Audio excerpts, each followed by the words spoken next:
சேலம் பிற்படுத்தப்பட்டோர் மாணவர் தங்கும் விடுதியில் தரமற்ற உணவு வழங்குவதாக மாவட்ட ஆட்சியரை சந்தித்து மாணவர்கள் புகார் அளித்திருக்கிறார்கள்.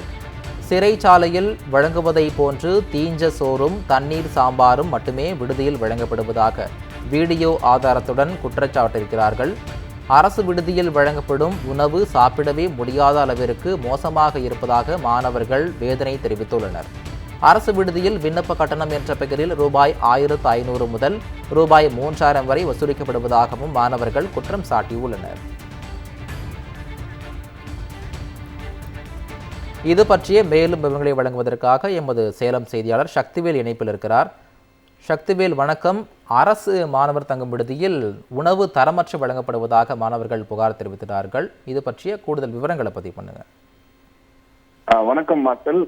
சேலம் சீலநாயக்கன்பட்டி பகுதியில் அமைந்துள்ளது அரசு பிற்படுத்தப்பட்ட மாணவர்களுக்கான விடுதி.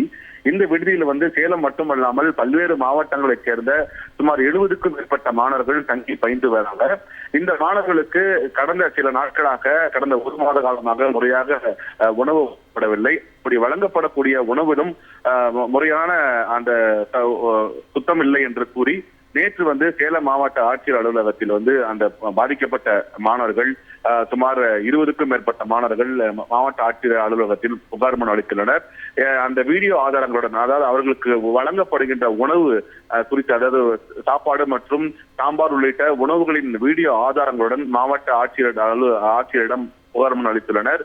சிறைச்சாலையில் கைதிகளுக்கு வழங்கக்கூடிய உணவை போன்று தங்களுக்கு வழங்கப்படுவதாகவும், இது குறித்து புகார் அளிக்க சென்றால் வார்டன் இருப்பதில்லை, வார்டன் யார் என்றே தெரியவில்லை, ஒரு மாதமா கல்லூரி தொடங்கி ஒரு மாத காலம் ஆகியும் இதுவரை தங்களுக்கு வார்டன் யார் என்று தெரியவில்லை என்றும், தொலைபேசியில் தொடர்பு கொண்டாலும் அவர் குறித்த எந்த தகவலும் இல்லை என்றும் குற்றச்சாட்டு சொல்றாங்க.